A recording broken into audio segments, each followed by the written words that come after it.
Estado-nación, se me olvidó decir, un Estado-nación que en términos de sus instituciones y sobre todo del ejército y la policía, pues eran casi inexistentes. Los ejércitos federales eran mucho más fuertes que el ejército nacional, lo cual llevaba a tener múltiples guerras civiles, ¿sí? No había si se quiere, no había un marco que contuviera los conflictos y fácilmente los conflictos sociales y políticos derivaban en guerra.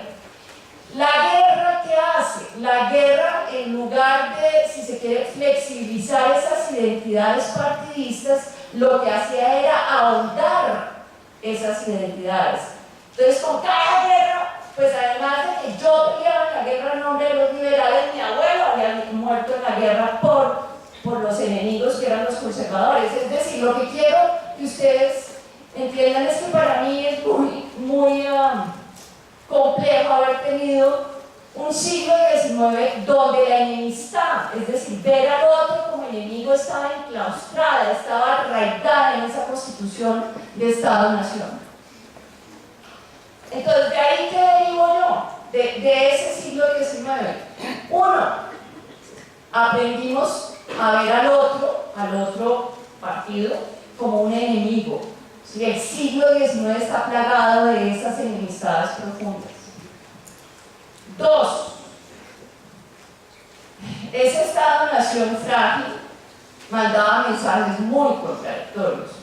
Se me olvidó decir que una de las cuestiones del siglo XIX que yo también recalco es que Colombia, a diferencia de otros países de América Latina, tenía una frontera por colonizar muy amplia. Brasil parece que es igual, y digo parece porque no soy experta en esa materia, pero finalmente me tocó leer bastante. Entonces, Brasil y Colombia hemos tenido como países una frontera interna para colonizar permanentemente. El Estado-Nación a finales del siglo XIX mandó el mensaje de colonizar y cuando colonicen, ustedes tendrán los títulos de propiedad de esa tierra. Ese mensaje es muy fuerte. ¿Qué ocurrió? Hubo oleadas de colonización de campesinos que obviamente querían su tierra. ¿Cuál fue el lío? El lío es que ese mensaje del nivel de Estado-Nación en lo regional se vio totalmente disuelto. Porque cuando se trató de aplicar en lo local, ¿qué ocurría con el Estado local? Ya lo dije, ¿qué ocurría? Pues que era un Estado politizado, era un Estado a nombre del partido que dominaba la localidad, y esa localidad, además, ese partido que dominaba a nombre, ese Estado que dominaba a nombre de un partido, está obviamente vinculado con los grandes propietarios de la tierra, digamos, las élites económicas del lugar. En otras palabras, campesinado coloniza, pero luego notario deshace el derecho que el Estado-Nación le había concedido a ese campesino y titula a nombre del terrateniente, ¿sí? Pero a pesar de que ahí estamos ya en medio de un lío que no hemos resuelto, porque se prolonga hasta hoy en día, a pesar de que no hemos resuelto ese nudo, ese campesinado que coloniza va generando saberes locales, saberes propios, formas de vida propias, colonización propia. Es decir, a diferencia de otros países de América Latina, el campesinado colombiano desde el siglo XIX empieza a generar, si se quiere, una propia cultura campesina que le permite sobrevivir a muchos embates. Es lo digo en el título, un poquito largo, yo sé, me faltó síntesis, un campesinado resistente, un campesinado con saberes, un campesinado, si se quiere, con la capacidad de crear formas de vida propias. Eso hasta el siglo XIX, no he comenzado con el 20, pero bueno. Quedan 10 minutos, caramba. Siglo XX muy rápidamente. Miren, hay cosas que compartimos con Jairo a pesar de las diferencias que señalé al inicio. Los años 20 en Colombia del siglo XX pues fueron también muy importantes porque hubo una oleada de de colonización campesina, hubo una oleada de reivindicación de luchas sindicales, de luchas obreras, hasta de luchas de las mujeres. Fue una época, si se quiere, heroica o de gran movilización social. ¿Qué ocurrió? Y ahí es donde nos distanciamos. Jairo dice, no, es que había un bloque anti-insurgente en ese momento. Pues, no sé, a mí mi humilde opinión es que el bloque contrainsurgente es un concepto muy vinculado a la Guerra Fría y que preferiría que habláramos en los términos en que los actores hablaban en ese momento de su propia realidad, ¿sí? Digamos, escuchando a esos actores, ¿qué oyó uno? Esos actores no hablaban de un bloque contrainsurgente, esos actores hablaban en términos sectarios y muy sectarios, y teníamos al Partido Conservador en el poder, y ese Partido Conservador además no solo veía a los liberales como enemigos,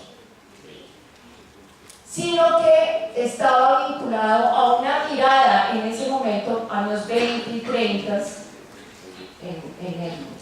digamos, en el campo de la historia, no solo latinoamericana, sino también europea. Teníamos entonces una guerra en ciernes, una guerra que iba a confrontar obviamente a Europa, el fascismo, el nazismo, el comunismo europeo, y el Partido Conservador arrancaba con ese discurso franquista, ¿sí?, que veía en los otros, es decir, liberales, es que ahí está el nudo, en los liberales y los comunistas, unos no adversarios políticos legítimos, sino unas fuerzas que iban a deshacer la patria, que iban a deshacer la nación colombiana, es decir, los veían como enemigos de la patria que ellos soñaban que debía de consolidarse en Colombia. Entonces ahí tenemos una primera diferencia en la manera como nombramos esas luchas. Los dos hablamos de esas luchas, pero los términos que usamos para comprender esas luchas son distintas. Y entro al Frente Nacional, me faltó contarles muchas cosas, pero bueno, el Frente Nacional, porque ahí obviamente hay también unas diferencias de mirada. Frente Nacional.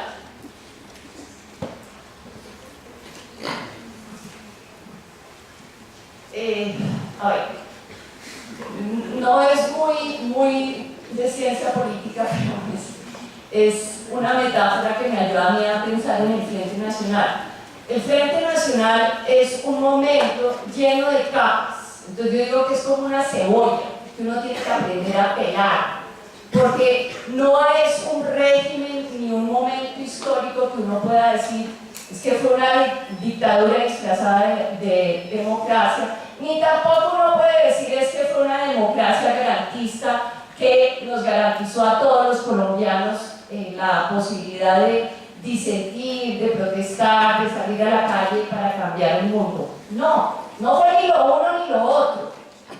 Fue un momento histórico donde efectivamente, y ahí pues quizás el hecho de que yo haya en mis épocas antiguas hecho investigación sobre el movimiento feminista colombiano y los movimientos de mujeres, fue una época de secularización. Hay que entender que el Frente Nacional fue una época de ruptura cultural con esa sociedad, digamos, supremamente conservadora, supremamente tradicional de la que veníamos.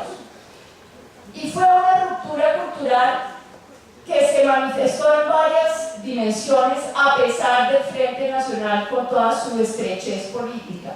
Uno, hubo una revolución educativa, las cifras lo dicen, las cifras de estudiantes matriculados en la Universidad Nacional, fue un boom de la matrícula del estudiantado en la Universidad Nacional. Hubo además mujeres, fue el primer envión de mujeres que llegaron a la educación superior en este país.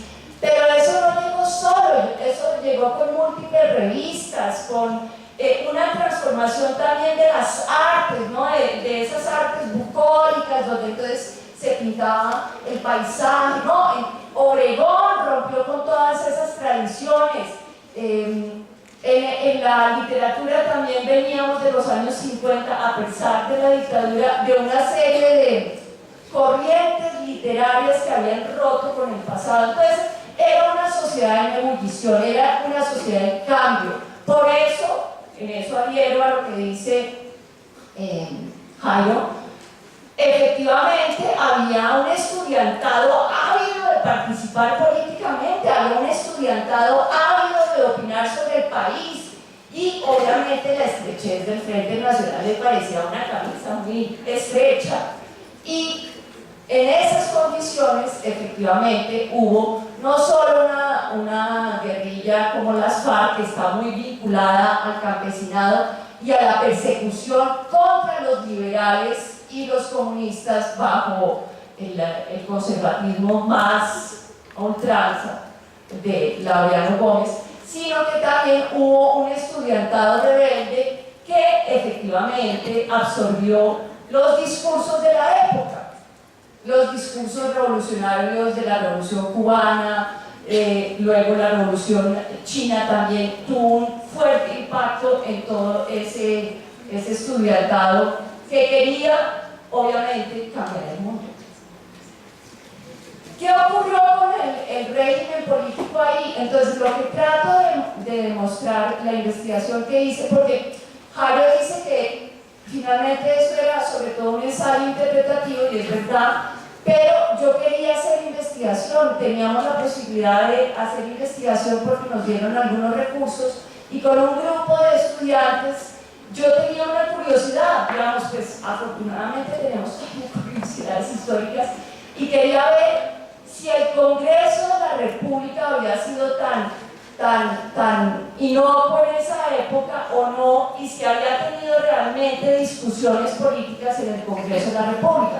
Todos ustedes sabrán que una democracia, pues sin un Congreso vivo, empieza a perecer. Y yo quería ver si bajo el Frente Nacional el Congreso se había discutido, digamos, sobre reforma agraria y sobre seguridad o no. Y me encontré con varias sorpresas. Estas son los hallazgos de las cuales me siento con el equipo, con estos jóvenes que me acompañaron, muy orgulloso. Primer hallazgo, miren, la reforma agraria de Gerald Restrepo, la que él propone en el 61, fue una propuesta que sí se hizo bajo el paraguas de Alianza para el Progreso, que era todo el programa de Estados Unidos para detener la Revolución Cubana, sí, sin lugar a dudas.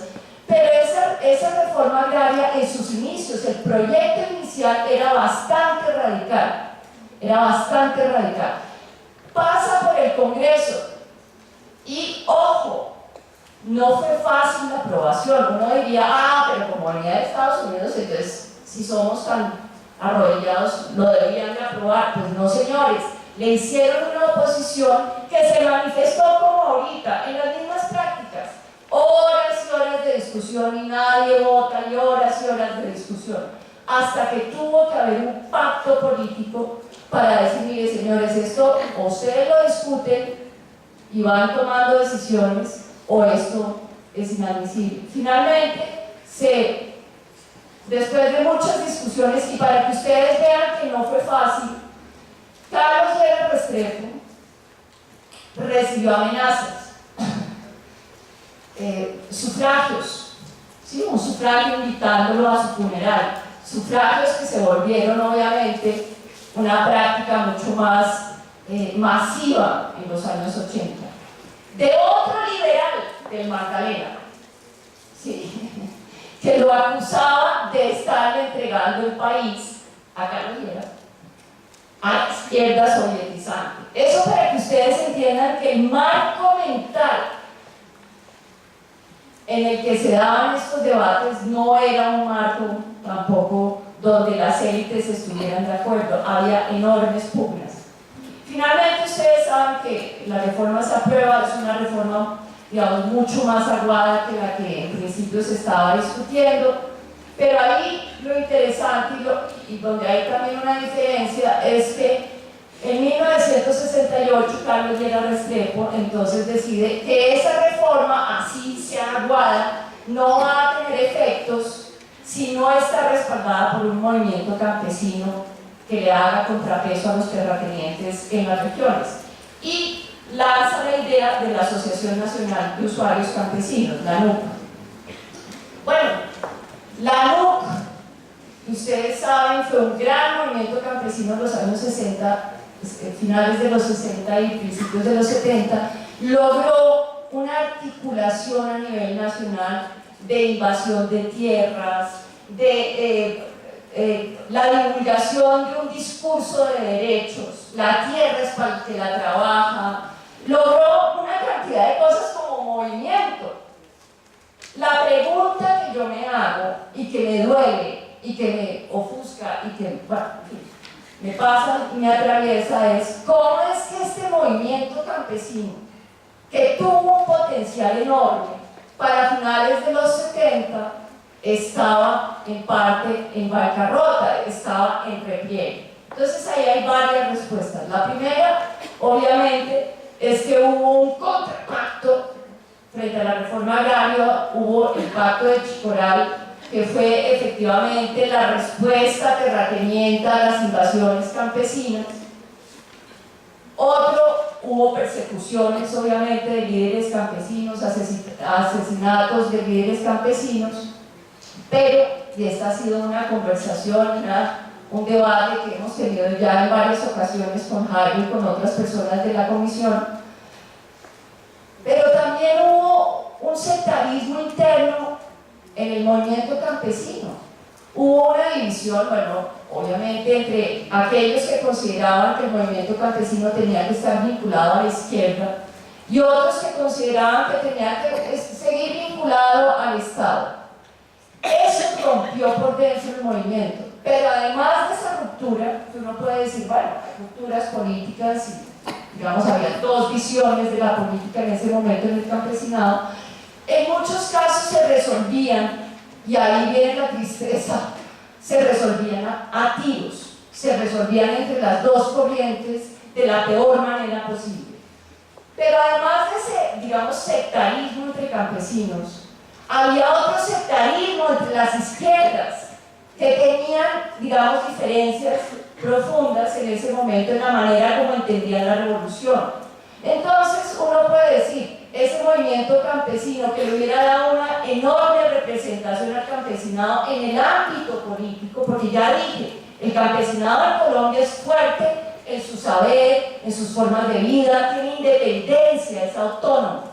Ese campesinado que iba a lograr a través de la ANUC una representación en el escenario político termina replegado a finales de los años 70 por las distintas características, pues por las distintas dimensiones que yo he dicho. Creo que, bueno, simplemente porque sé que me quedan creo que 2 minutos, luego me detengo en una periodización obviamente en el Estatuto de Seguridad 78, pues la periodización arranca con el paro del 77 y va hasta el 82. Ustedes saben que en ese momento se pasó el Estatuto de Seguridad, el gobierno de Turbay Ayala dispuso un Estatuto de Seguridad que hizo algo con todos los dispositivos antiliberales y antigarantistas que se habían aprobado desde el Estado para supuestamente contener a la guerrilla. ¿Qué hizo ese estatuto? Le dio un cuerpo a todas esas figuras que eran supremamente antiliberales y antigarantistas, como yo lo dije, y además le dio un sentido de autonomía profunda a los militares frente al tema de seguridad. En ese momento, frente a ese Estatuto de Seguridad, lo que yo no sabía es que el Congreso no estaba de acuerdo con el Estatuto. Es decir, el Congreso en ese momento buscó hacer contrapeso y decir, este Estatuto de Seguridad es inadmisible en una democracia, no garantiza el debido proceso, nos va a llevar a una dictadura en ciernes. ¿Sí? Dicho por congresistas, yo sé que el Congreso está de capa caída, pero bueno, hicieron su tarea en ese momento. El problema del Congreso en ese momento es que no tenía en el diseño institucional la capacidad de intervenir en esas políticas de seguridad. Por eso les digo que esa época es terrible, porque afianza una percepción de que la seguridad es un problema al que solo se pueden referir los militares en este país. Entonces, estatuto más esa autonomía generan lo peor de lo peor, y es que en los 80s, cuando arrancan los diálogos de paz con Belisario Betancourt, se fisura el Estado. Esa es mi tesis: se fisura el Estado. Y tenemos unas agencias del Estado comprometidas con la negociación, unas comisiones de paz, en fin, todo un andamiaje institucional dependiente del Ejecutivo que está en un proceso de paz, pero tenemos también unas fuerzas militares que ya aprobaron el Estatuto de Seguridad, que tienen una noción de que la seguridad es su fuero, y que empiezan a generar entonces unas alianzas clandestinas que los vinculan con todo el movimiento paramilitar en ese momento, que está, digamos, fortaleciéndose por doquier en el país. Ahí entonces tenemos lo peor de lo peor. Sí, no solo en los 80 perdemos a la OP, pues digamos selectivamente se empiezan a asesinar a militantes de la OP, sino que también, yo sé que quizás ustedes no lo tienen en cuenta ni lo tienen en el radar, perdemos el nuevo liberalismo, que era una corriente mucho más democrática que, por ejemplo, el liberalismo del presidente Turbay. Y esa pérdida para este país fue fatal. Digamos, perdimos una generación de grandes líderes demócratas que hubieran hecho de esta Colombia un país mucho mejor. Y ahí dejo, les puedo contar más. Muchas gracias.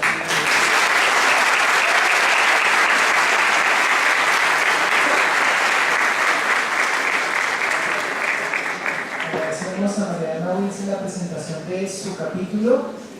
Y ahora Camilo tiene la difícil tarea de comentar, de contraargumentar, presentar fortalezas, debilidades, hacer que la dinámica de esta mesa sea el conversatorio precisamente sobre la base de las tesis planteadas. Muchas gracias. Muchas gracias. Yo voy a limitarme a hacer algunos apuntes que puedan dar lugar a la conversación, también a los comentarios por parte de los expositores sobre este tema, con una primera aclaración. Para el Centro de Memoria, por supuesto que este ejercicio es muy importante. Llevamos 2 años en conversatorios sobre el tema del origen del conflicto. En la Cátedra de Memoria de Historia Reciente, que ustedes encuentran en nuestra página web, tenemos 12 capítulos de la cátedra en los cuales hemos invitado a muchos de los que ahora son parte de esta comisión, y lo mismo que en el diplomado sobre la Agenda de Paz de La Habana, que contamos con 48 conferencistas en 18 sesiones. Entonces es un ejercicio, pero ¿cuál es la novedad de estos ejercicios que se han hecho en las universidades? Cada universidad, cada uno de ustedes nos podría contar experiencias similares de debate sobre esta problemática. ¿Qué es lo nuevo que tenemos ahora y de lo que forma parte de estas presentaciones? Es que este grupo de académicos fue convocado para un propósito muy concreto por la Mesa de Negociación de La Habana, en el punto denominado de las víctimas y la verdad. Creo que es el 4º punto de La Habana, o el 5º. Decidió la Mesa, por petición de las FARC, que para poder abordar el tema de las víctimas, de la verdad y los asuntos de la justicia transicional que están ahí implícitos y lo relacionado con las responsabilidades, es importante tener un avance de esclarecimiento histórico y con un propósito político deliberado, evidente, despolarizar las interpretaciones que llevaban a mirar que en Colombia existe un conflicto armado y una situación prolongada de ese conflicto porque hay una guerrilla que se ha levantado en contra del Estado y que el problema es ver cómo se arregla en una negociación los problemas, las peticiones o las contradicciones con esa guerrilla. Y lo mismo en relación a la responsabilidad de las víctimas. Yo creo que ya para el país, para la academia, para el conocimiento y también para la consistencia del acuerdo en el tema de víctimas y de verdad, este material, aquí yo tengo los dos tomos de la publicación por lado y lado. ¿Quién quiere leérselo para el próximo lunes? Hay una cosa muy importante, es que aquí hay diferentes aproximaciones desde muchos ángulos, no de toda la abanico que existe en el país, pero desde el punto de vista académico, de matices muy importantes que ya llevan a una primera conclusión. La primera conclusión es que debemos abandonar, en aras de buscar la solución política negociada al conflicto armado y a las violencias recurrentes y sistemáticas en Colombia, debemos renunciar a los análisis simplistas, a los análisis bipolares. Hay que ir al análisis complejo sobre la problemática de violencia y de confrontaciones armadas en nuestro país. Eso es lo primero. Y que no se puede, por lo tanto, simplificar. Y hay algo que también, de todas las lecturas, sea la que sea, se llega a la conclusión. Y es que en la matriz, a seguir en mi concepción metodológica, en la matriz de determinantes para explicar los ciclos de violencia en Colombia y de conflictos armados, hay que incluir no solamente la acción de quienes han participado en forma armada en la conflictividad, sino hay que incluir a todos una serie de factores determinantes de la estructuración del poder y de la economía. Es decir, y eso ya incluso se ha convertido en algo aceptado hasta en la discusión pública actual, en intervenciones como la que ha hecho recientemente el expresidente Gaviria, o el fiscal, que dice: miren, hay que buscar en el tema de justicia, pensando en ese aspecto, hay que buscar fórmulas que tengan en cuenta también a políticos y a empresarios. Y el fiscal ha dicho: hay 13.000 empresarios en la lista de la Fiscalía para investigar por compromisos de complicidad con actos atroces de violencia en medio de la violencia en Colombia. Entonces, primera utilidad, primera ganancia, yo creo que hay que señalarlo de todas estas consideraciones. Segundo, frente a las presentaciones, me parece que hay discusiones muy importantes que ya las intervenciones nos las dejan ver. Una tiene que ver con la temporalidad, cuál es el periodo histórico que tenemos que considerar. Creo que allí ya hoy aquí, pues encontramos dos aproximaciones. Hay una que dice: tenemos que mirar desde el siglo XIX para poder ver todos los elementos que han estado en juego, esa plataforma que se ha instalado en la política, en la acción de los partidos, en la conformación del Estado y de la identidad nacional, que ha tenido consecuencias en todos los acontecimientos del siglo XX. Y desde la perspectiva de Jaime Estrada, nos dice: miremos, teniendo en cuenta la importancia de los procesos de acumulación, miremos el proceso histórico de los años 20, cuando se configura la economía capitalista en Colombia, se adquiere toda su dinámica de estructuración del capitalismo y las dinámicas de poder asociados y necesarios con los conflictos inherentes a esos procesos de acumulación y de estructuración del poder. Pero entonces nos situamos en los años 20 y vemos otras interpretaciones en la literatura de los expertos que dicen: no, cojamos el periodo llamado de la violencia a los años 40. Como cosa curiosa, ninguno de los expertos que fueron invitados toma el año 58, que fue tomado por el Basta ya como referencia. Todos dijeron: hay que mirar más atrás. El que menos dijo tomó los años 40. Y eso ya es muy importante. La pregunta que yo creo que no podemos perder alrededor de esto es que no se trata de hacer historiografía y que no se puede confundir el análisis de los determinantes de la violencia y los conflictos armados en Colombia y todas las violencias sistemáticas con hacer periodización. Una cosa es hacer unas periodizaciones y explicar cómo se conjugan elementos en cada periodo histórico, y lo otro es explicar y analizar el problema concreto, que es el que tiene implicaciones inmediatas en la mesa de negociación. Y el problema concreto es establecer los determinantes de los orígenes de las confrontaciones y conflicto armado, de las violencias expresadas en forma armada y sus desarrollos, su reproducción y permanencia en el tiempo tan largo, sus responsabilidades y los impactos en daño en la sociedad. Ese es el mandato. Además, eso es lo que nos preguntamos. Entonces allí, por eso a mí me parece que es importante. Yo diría que en los textos que nos han presentado hoy, uno tiene la película, tiene todas las preguntas sobre el mandato, y en la última parte descubre cuáles son las apuestas de los autores. Pero eso sí, yo que estoy como la rueda, lo podríamos leer de atrás para adelante y lo entiende uno, hay que leerlo 2 veces. ¿No?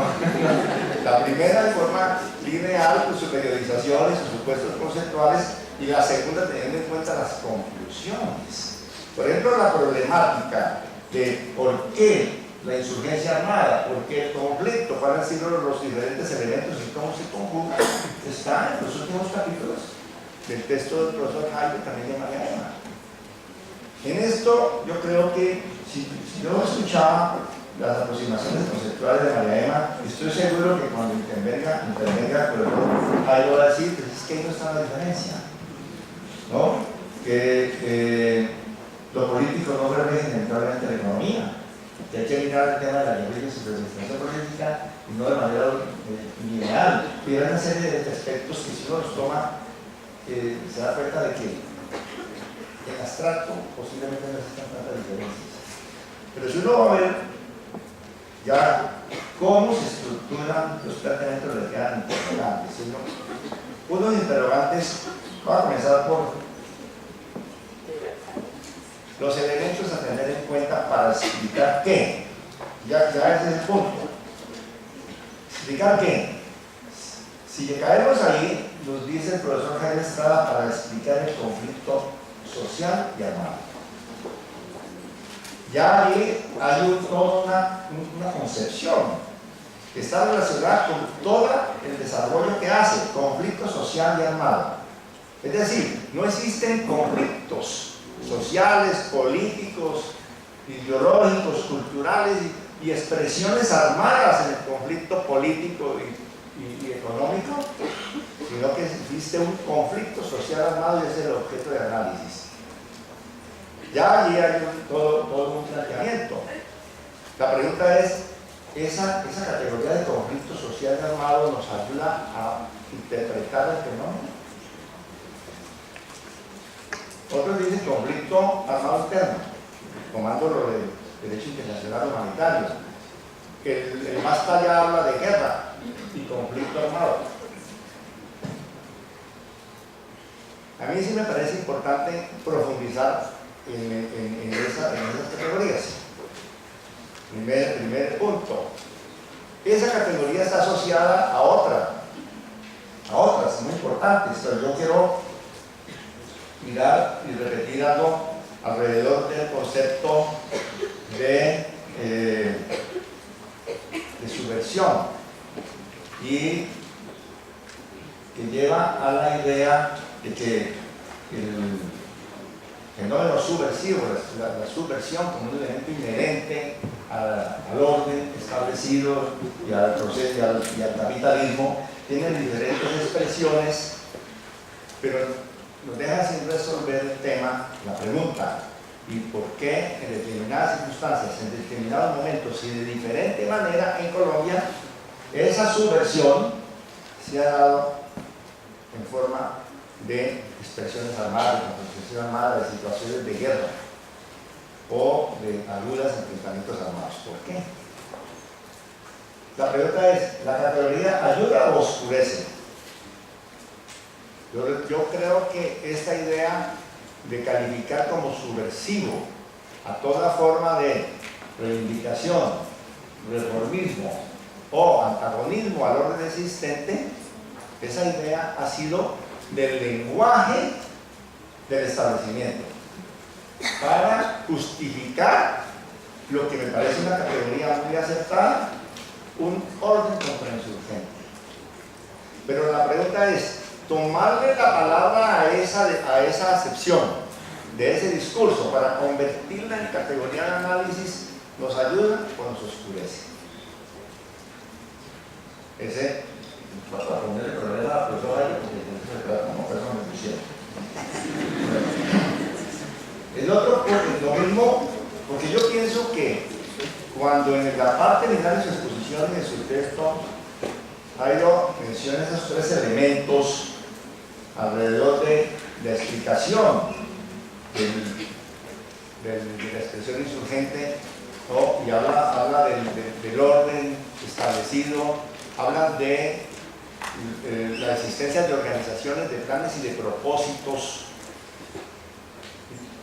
Está introduciendo un elemento supremamente importante, y es que no se puede explicar el fenómeno de la insurgencia como una expresión inmediata de la acumulación ni de las formas de dominación política, que tiene que además tomarse y explicarse las características de la organización que asume como proyecto el estructural de insurgencia.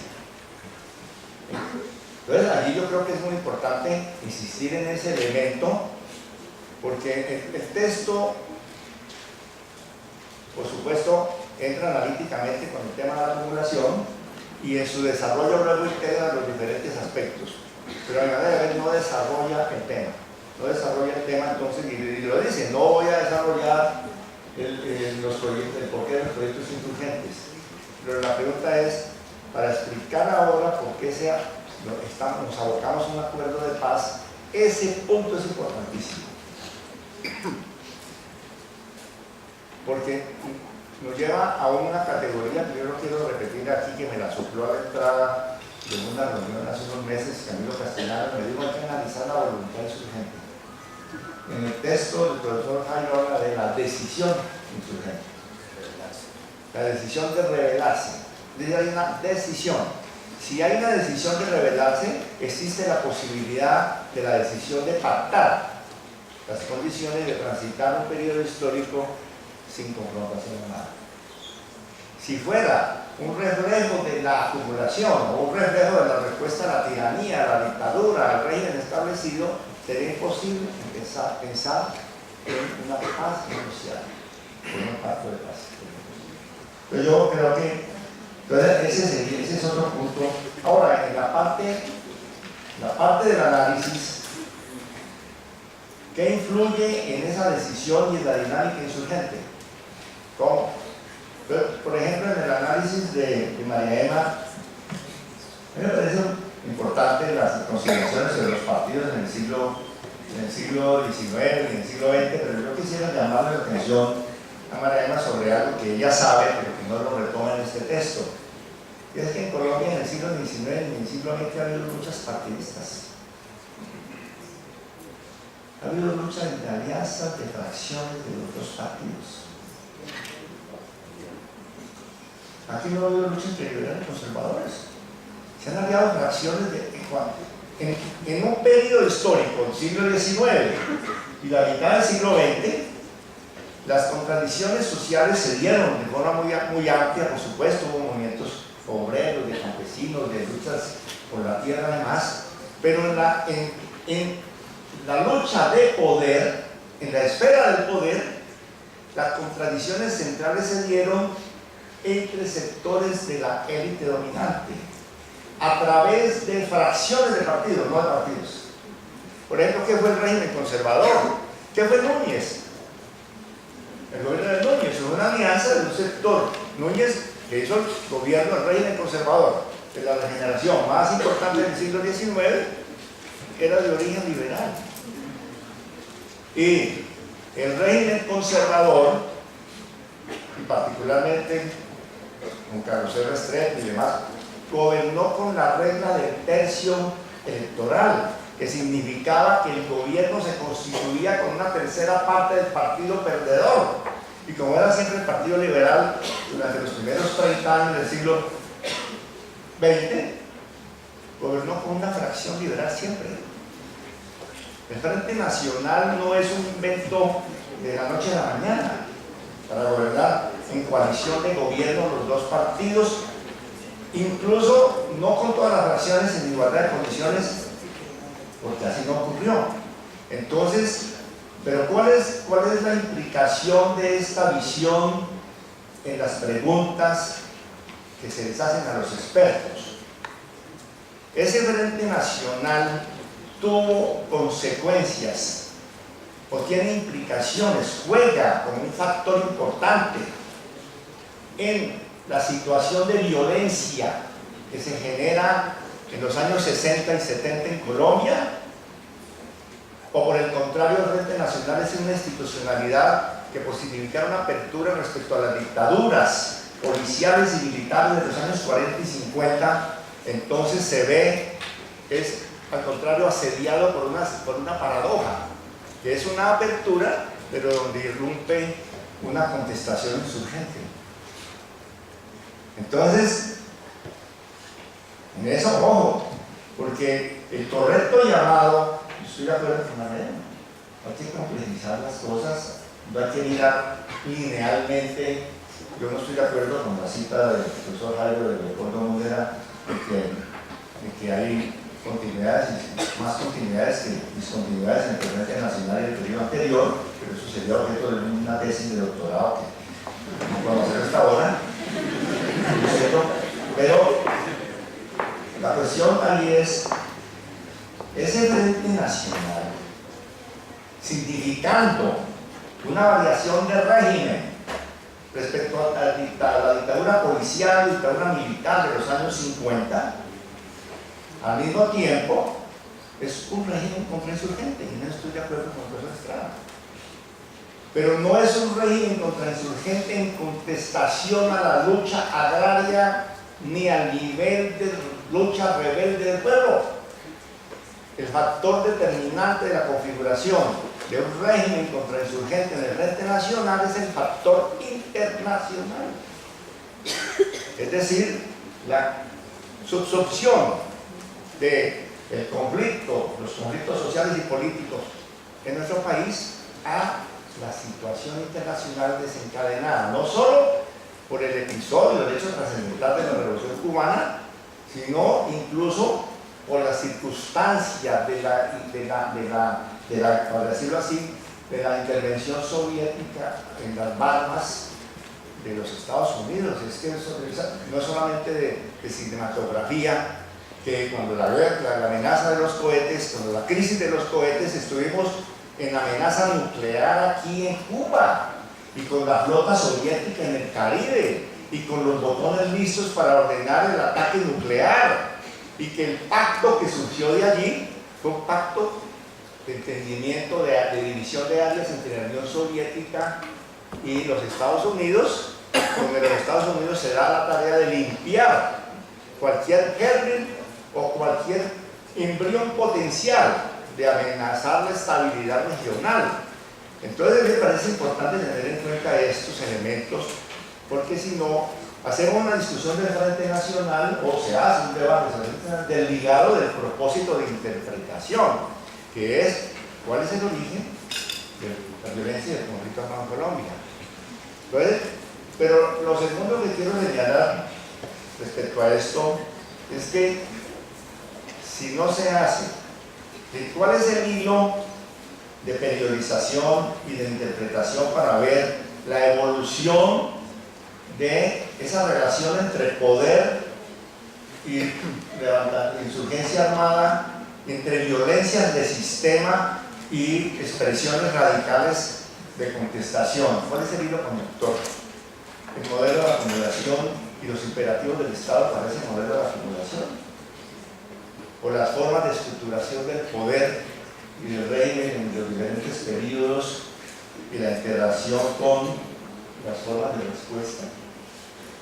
Yo creo que ese es un interrogante que hay que responder. No quiero meterme mucho más porque quiero dejarlo, pero eso a dónde llevaría. Yo veo una ausencia en los análisis, en las dos intervenciones, es que no se analiza la evolución del régimen político en su relación con lo internacional. Y esa relación, esa evolución del régimen político nos llevaría a mirar, sí es cierto, ha habido un régimen contra ese régimen. Me parece que es una categoría importante a mirar. No creo que sea todo, es una característica, pero que en relación al problema que estamos analizando es útil. Pero el Frente Nacional podríamos decirlo, es el régimen del Estado de sitio, para simplificar, poner ese nombre. Pero la pregunta es, después,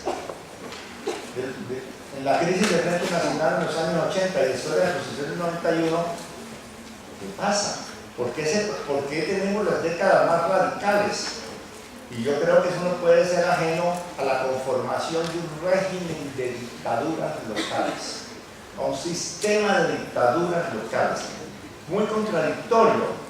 Y allí yo rescato de María Emma el llamado a mirar las diferencias en la configuración de las élites, cómo se ha modificado su participación en la conducción del poder, cómo ha evolucionado eso, para también explicarse de qué manera hemos tenido la reacción de la guerrilla. Pero la reacción de la guerrilla no ha sido una reacción frente al régimen, porque existe un régimen excluyente y autoritario, simplemente.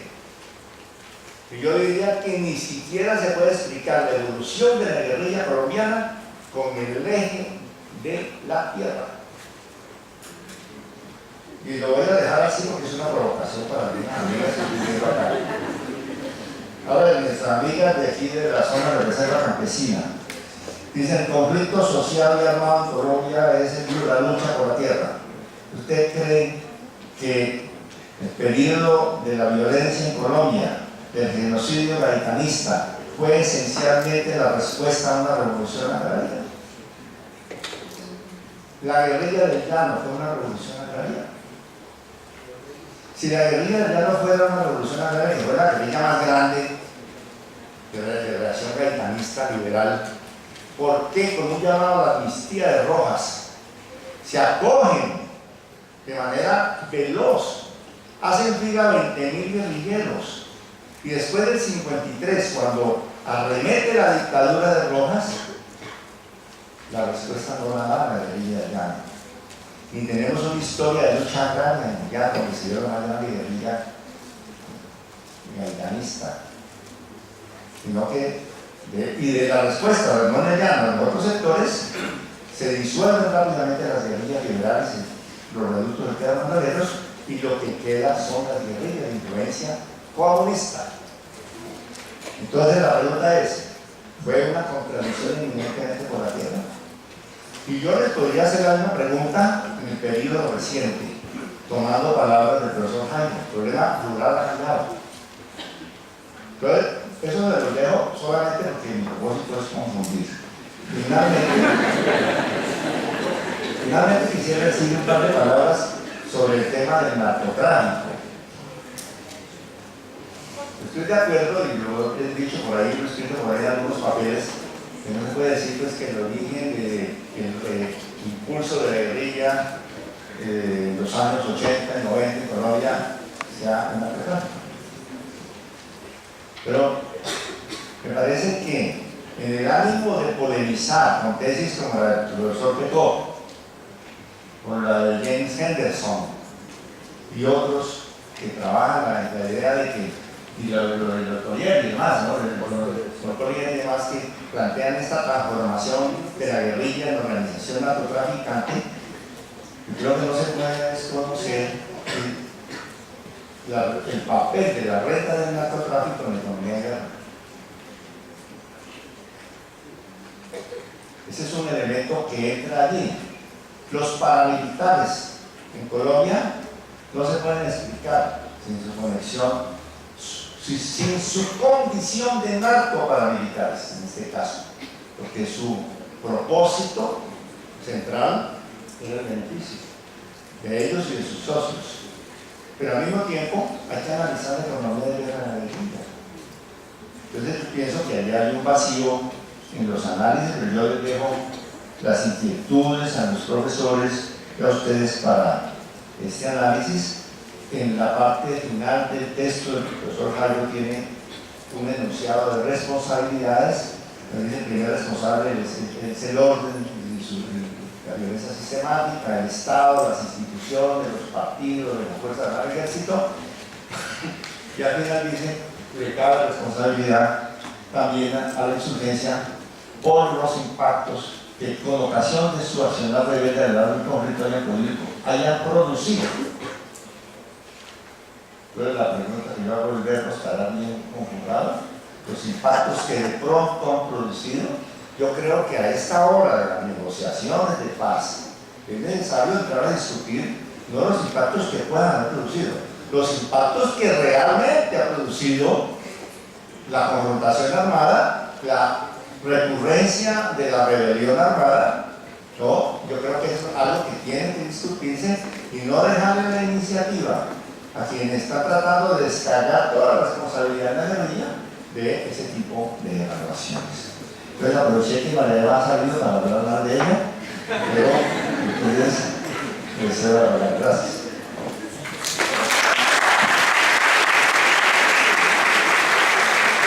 Gracias, Camilo, por confundir, que es el principio básico de la academia también en el primer momento. Entonces, profesor Jairo, tiene usted la palabra para reaccionar precisamente y ya en la segunda parte de preguntas de parte del público. Muy breve. Primero, algunos comentarios de María Emma, que tuvo la fortuna de comentar el texto en su interpretación. Quiero invitarla a que lo relea, porque me parece que en el análisis que nosotros hacemos las cosas no se presentan tan lineales y tan simples. Y me parece muy necesario hacer esas precisiones. El análisis que nosotros hacemos claramente se distancia de una perspectiva determinista económica. Entonces, digamos, esa visión que tú de pronto sugieres que hay en un texto como que la política se deriva de la economía,